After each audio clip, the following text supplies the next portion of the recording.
Level 1. The recruit. You are 19 years old. You weigh 162 pounds. You have never been cold like this before. Not cold that makes your bones feel like wet concrete. Not cold that makes your jaw lock so hard your molars ache.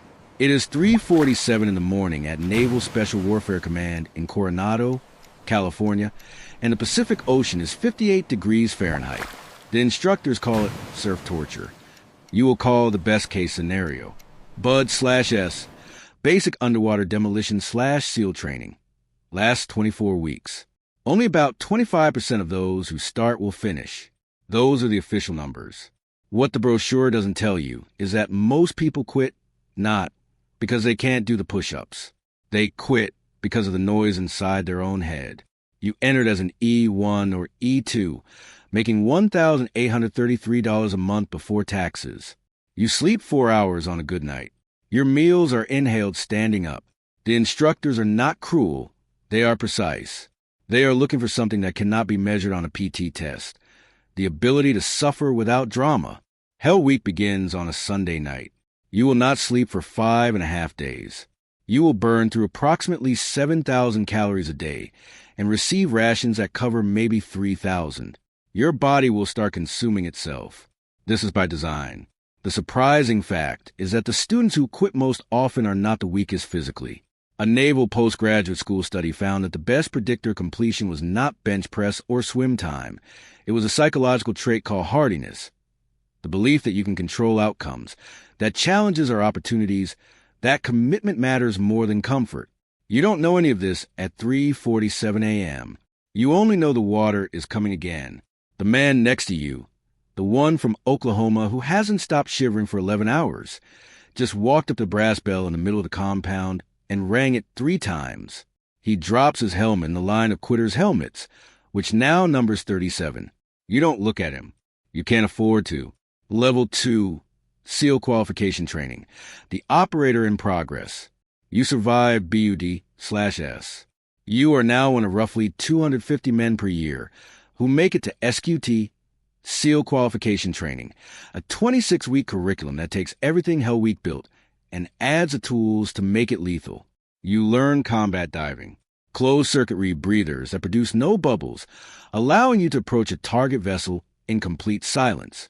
You learn military freefall parachuting, halo and ha-ho jumps, where halo means you open low at 3,500 feet, and ha-ho means you open high at 25,000 feet and glide 20 miles to a target while breathing bowel oxygen, because the air at that altitude is 8% as thick as what you're used to. You learn land navigation, weapon systems, and immediate action drills. Rehearse responses to ambushes that you perform so many times they stop being thoughts and become muscle memory.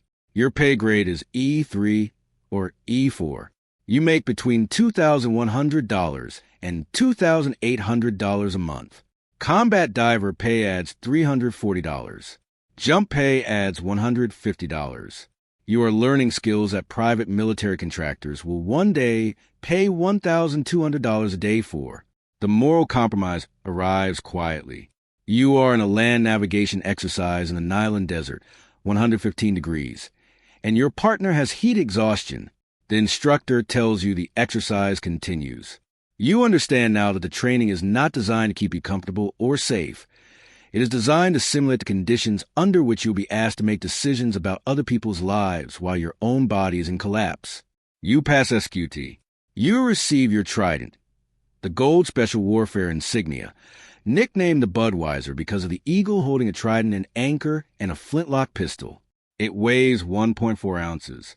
It represents more than 4 years of government investment in a single human body. You are now technically a Navy SEAL. You are not yet, in any real sense, a Navy SEAL. Level 3, E5 Petty Officer Second Class, the new guy. The teams call you the new guy for the first 2 years. It doesn't matter that you completed BUD/S. In your platoon of 16 men, the new guy carries more gear, speaks less, and listens more than anyone else. You are assigned to one of the SEAL teams, each based either in Coronado, California, or Virginia Beach, Virginia. Your deployment cycle runs 18 months. 6 months of pre-deployment training, 6 months deployed, 6 months of reset, then repeat. You are an E-5, making roughly $2,900 base pay per month, plus hazardous duty pay, dive pay, jump pay, and special duty assignment pay. Combined, in a deployed environment, you can clear $5,500 to $6,500 a month, tax-free in combat zones. Your first deployment is to an undisclosed location in the Middle East. The missions are called direct action. You go to a specific location, capture or kill a specific person, and leave. A typical mission lasts 90 minutes. The planning for it takes 72 hours. You review the same satellite imagery so many times that you can reconstruct the target building from memory with your eyes closed. What they don't tell civilians is that most SEAL missions are boring. Not the missions themselves. Those 90 minutes are pure controlled adrenaline. But the 22 hours and 30 minutes surrounding each one. You play Xbox in a hardened container. You eat the same MRE variants until you have memorized their texture. Boredom is a kind of psychological tax. The surprising fact, the number one cause of death among active duty Navy SEALs is not enemy fire. It is training accidents and parachute malfunctions. You are statistically more likely to die in a halo malfunction over the Arizona desert than in a gunfight in Kandahar. You don't think about this. You have learned by now not to think about statistics. Level 4, E-6 Petty Officer First Class, the operator. For years in, 2 deployments. You are no longer the new guy. You are the guy the new guys watch. You make $3,500 base, closer to $7,500 all in during deployment. You have a security clearance designated TS/SCI, top secret/sensitive compartmented information. This means you are read into programs that most of the Pentagon does not know exist. When your family asks what you do overseas, you say you can't talk about it. This is not a movie line. It is a legal obligation with a federal prison sentence attached. Your job now involves ISR, intelligence, surveillance, and reconnaissance before a direct action mission. Your platoon may spend 96 hours in static surveillance of a target, a vehicle mounted in a hide site, watching a compound through long-range optics, calling in grid coordinates. The radio traffic is encrypted. The silence is absolute. You have now been in a firefight. More than one. The psychological literature on combat. Stress reads like a stranger's biography when you're in teams. It reads differently when you are back in Virginia Beach at 2 a.m. and your wife is asleep next to you and you are staring at the ceiling, mapping exits.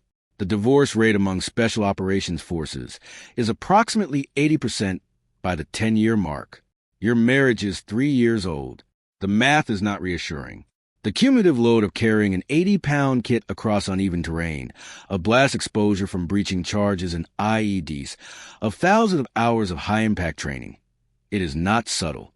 The average SEAL sustains 3 significant injuries over a 10-year career. You're working on your second. But your skills are now worth something extraordinary in the private sector. The knowledge is both a comfort and a countdown timer. Level 5, E-7 Chief Petty Officer, the tactical leader. The chief's anchors on your collar are the first insignia that carry real institutional weight. You are now responsible not just for completing missions, but for the men who complete them. You make $4,200 base. In deployment, with all allowances and combat zone tax exclusion, you can clear $8,500 to $9,000 a month. You have been in the teams for 8 to 10 years. You have attended the funerals and sat in the front row and watched their children learn what fallen means. Your role in mission planning has expanded. You are the E-7 leading an assault element, typically 8 operators. You brief the officers. But anyone who has been in the teams long enough knows the chief runs a platoon. The lieutenant is theoretically in command. The chief is actually in command. This is not a secret. It is an arrangement that works because everyone understands it. The surprising fact about SEAL chiefs, they spend roughly 40% of their working hours on administrative duties, awards packages, maintenance logs, deployment readiness reports. The most elite warriors on the planet have a non-trivial bureaucratic burden because the machine that produces them requires paperwork to function. You have now participated in what the community calls sensitive site exploitation, which means you enter a location after a direct action mission and collect materials, hard drives, phones, documents, and biometric data from the deceased. You hand these to intelligence personnel who will never be named in any account of the mission. You do not know what happens to the data. You were never supposed to. There's a younger operator in your troop who is burning out. You can see it, not the physical degradation, but something behind his eyes that has gone flat. You have a conversation with him that is not in any leadership manual and that you will never document. It is just two men talking in a parking lot in Virginia Beach at 7 p.m. He stays. For now, Level 6, E-8 Senior Chief, the institutional memory. 12 years, maybe 15. You are now someone that the new E-5 study from across the room. Senior Chief carries a $4,700 base, $9,500 to $10,500 all in deployed. More importantly, it carries something that cannot be priced: institutional knowledge. You have memorized the exact sequence of decisions that went wrong on 3 separate missions. You have debriefed your own near-deaths with the clinical detachment of a mechanic reviewing engine failure. You are, at this rank, occasionally invited into rooms where officers make strategic decisions. Not to lead, that is not your place structurally, but to provide ground truth context. There is a recognized phenomenon in special operations called the streetlight effect. Decision-makers plan around what can be measured and lit, while experienced operators know that the real complexity lives in the dark. Your job in those rooms is to say, here is what the satellite imagery doesn't show you. Your body is at a reckoning point. 2 knee surgeries, 1 shoulder repair, a hearing loss in your left ear from sustained weapons fire that your audiologist describes as significant and that you describe as a career occupational hazard. The VA has a file on you that is now 340 pages long. The moral weight has accumulated. There is no clean calculus for what you have participated in. The targets were real. The intelligence was sometimes imperfect. You do not know the names of everyone who died in the buildings your team entered. You know this is by design, that operational distance protects effectiveness. And you know that this logic, while tactically sound, does not help at 2 a.m. You have 23 commendations, 2 Bronze Stars with Combat V, a Purple Heart from a vehicle-borne IED that removed 2 inches of your left forearm and left a scar that your youngest daughter traces with her finger when she thinks you're asleep. Level 7, E-9 Master Chief, the Apex Enlisted. There are fewer than 200 active-duty Navy SEAL Master Chiefs at any given time in the entire United States military. You are one of them. Base pay, $5,500. Total compensation in deployment environments, north of $11,000 a month. You have a retirement package. If you hit 20 years, which you will, that pays you 50% of your base salary for the rest of your life, plus health care, plus access to military facilities globally. The financial argument for staying past the point of physical sustainability is significant. You are now at the intersection of the operational world and the administrative apparatus. You sit in on briefings with senior officers, congressional staff liaison teams, and occasionally representatives from agencies whose names you do not use in unencrypted communications. The surprising fact: SEAL Master Chiefs spend more time preventing bad decisions than making good ones.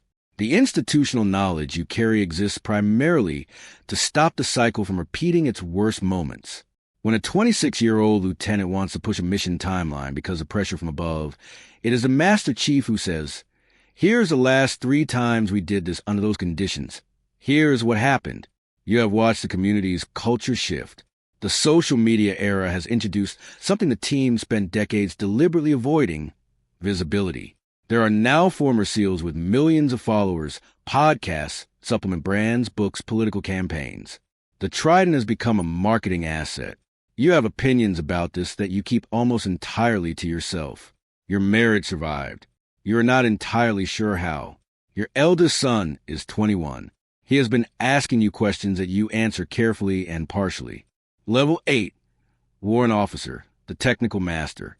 Not every SEAL takes this route, but some, the ones with depth in a particular technical specialty, or the ones who want a different kind of authority, commission as warrant officers.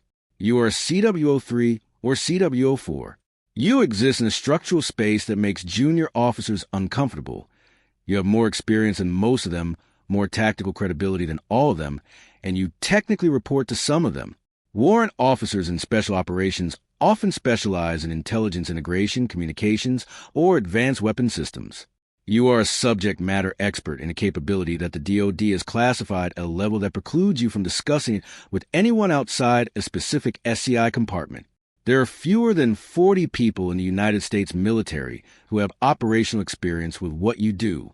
You make $6,000 to $7,200 base. You've been in for 18 to 20 years. Your retirement is close enough to see clearly. The psychological territory at this level is specific. You are neither officer nor enlisted in the way either group understands itself. The junior officers treat you with a kind of deference that is slightly performative. The senior NCOs treat you with a kinship that is entirely real. You have stopped needing external validation in a way that would be unrecognizable to the 19-year-old standing in 58-degree surf. The cost is isolation. You are embedded in a world so compartmented that your social circle, people who can discuss your actual daily reality, numbers perhaps a dozen people globally. Your friends outside the community ask vague questions about your job. You give vague answers. This has been true for so long that it has become your personality. There is a part of you that has never fully come home from a deployment that ended 7 years ago. You know the clinical name for this. You have read the research. Knowing the name does not change the geometry of the room when you walk into a crowd. Level 9, Commander, the operational decision maker. You are O5, a commander. You lead a SEAL squadron or serve in a senior staff position at Naval Special Warfare Command. You control the deployment and employment of hundreds of operators. The decisions you sign off on produce real-world outcomes within 72 hours, sometimes fewer. Base pay, $8,500. Total compensation, $130,000 to $155,000 annually. You attend meetings at the Pentagon. You interface with the National Security Council staff. You read intelligence products that carry classification markings, requiring a special room to review. Some of these products describe operations that you authorized. Seeing your decisions rendered in bureaucratic prose, calm, passive, clinical, is a particular kind of vertigo. The moral weight at this level is institutional, not personal. You are not the one in the building anymore. You are the one who decides whether the building gets hit, whether the intelligence threshold was sufficient, and whether the risk to civilians was within the parameters established by the rules of engagement approved by the SECDEF. The legal and ethical architecture surrounding your decisions is elaborate and, in your experience, only partially adequate.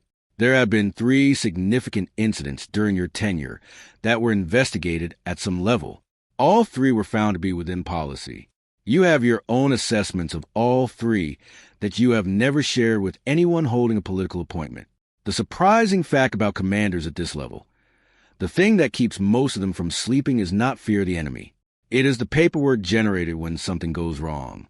Not because they fear the paperwork itself, but because it confirms that the decision was real, the consequence was real, and the distance between the two was only the thickness of a briefing memo. Your retirement date is 18 months away. You are not sure who you are without this job. Level 10, Naval Special Warfare Command, the Admiral. You are a Rear Admiral, 1 star, then 2.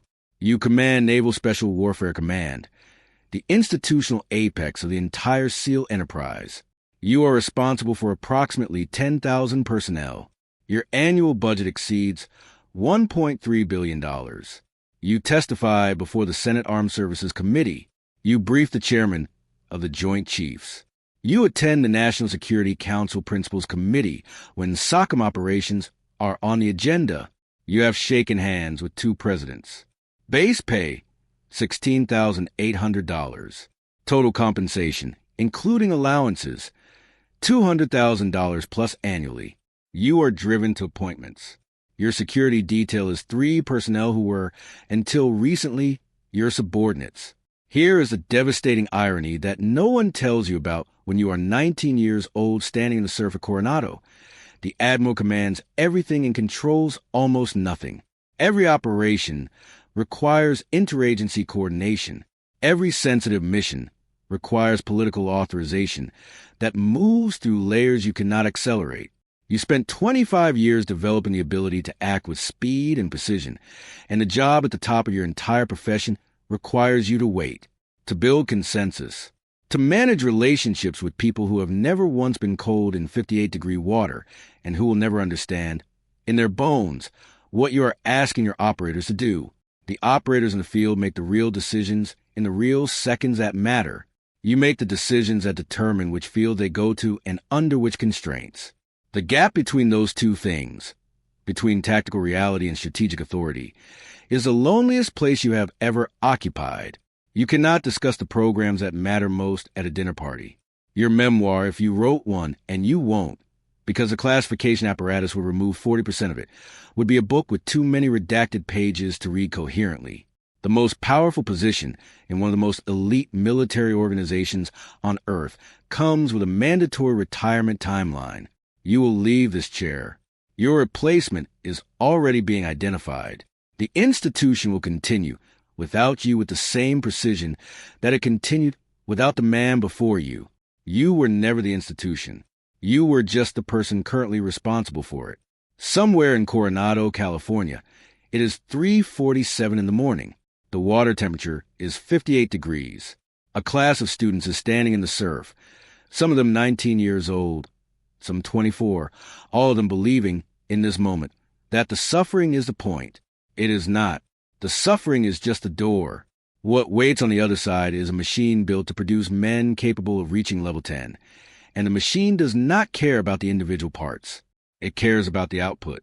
The class is down to 60% from where it started 4 days ago. By the end of the week, it will be down to 40%. Those who ring the bell walk away from the most selective military pipeline in American history, and most of them will never fully explain why.